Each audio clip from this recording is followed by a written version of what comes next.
শুরুতে আমি কিছু কন্টেন্ট ক্রিয়েটর বা ভিডিও ক্রিয়েটর ব্লগ ক্রিয়েটরদের ভালোবাসা জানাই। যেমন তাশরিফ ভাই, ফয়সাল ভাই আছে, এছাড়া রয়েছে কাফি ভাই,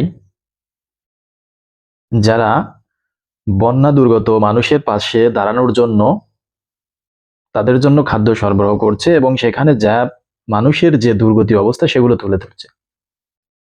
আচ্ছা, সেখানে আমি আর এক ভাইয়ের কথা বলি, যে ভাই নিয়ে আলোচনা, সে ভাই হচ্ছে মিরাজ ভাই।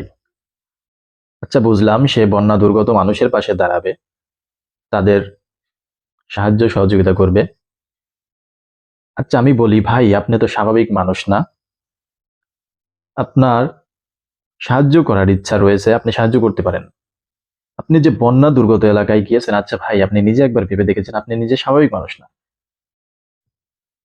বন্যা দুর্গত মানুষ যে পানির মধ্যে আবদ্ধ রয়েছে, সেখানে অনেক পানি।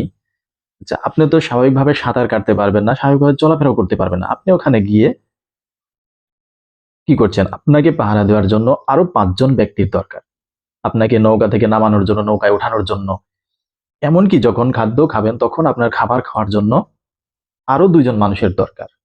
তাহলে আপনি যে বন্যা দুর্গত মানুষের পাশে দাঁড়ানোর জন্য গিয়েছেন, সাহায্য করার জন্য গেলেন, আপনার পিছনে তো আরো 7 জন মানুষের দরকার।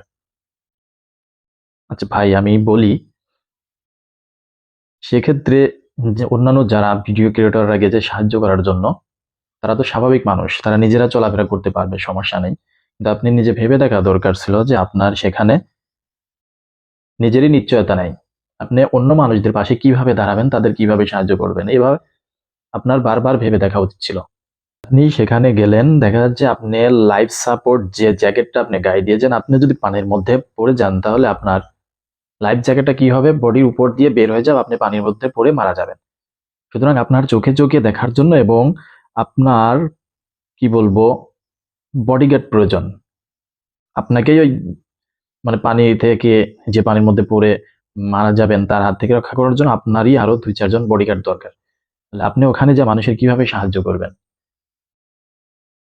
তো আমি এক্ষেত্রে বলতে চাই, শুধু আমি না, অধিকাংশই বলবে আপনি ওখানে আপনার নিজের স্বার্থে গিয়েছেন, ভিডিও তৈরি করতে গিয়েছেন। আচ্ছা বলি, ভিডিও তো আপনার যে টিমগুলো ওখানে কাজ করবে, তারাও তো ভিডিও করে আপনাকে দিতে পারতো। আপনি সেটা না করে আপনি নিজেই গিয়েছেন। দেখা যাচ্ছে যে একটা ভিডিও ভাইরাল হয়েছে, সেটা হচ্ছে নৌকা থেকে নামানোর সময় দেখা যাচ্ছে কেউ আপনাকে ধরে নামাচ্ছে, আবার নৌকায় উঠানোর সময় দেখা যাচ্ছে যে আপনাকে অনেকে উঠায় দিচ্ছে, আবার আরেকজন আপনাকে খাবার খাইয়ে দিচ্ছে। তাহলে আপনার পিছনে যদি 7 জন মানুষ প্রয়োজন হয়, তাহলে আপনি আপনি যে সাহায্য করতে গিয়েছেন, সে আপনি অন্যদের কিভাবে সাহায্য করবেন? এই কথাটা ভেবে দেখার দরকার ছিল আপনার। আপনি কখনো ভাবেননি যে আপনি অন্য মানুষের মতো স্বাভাবিক না।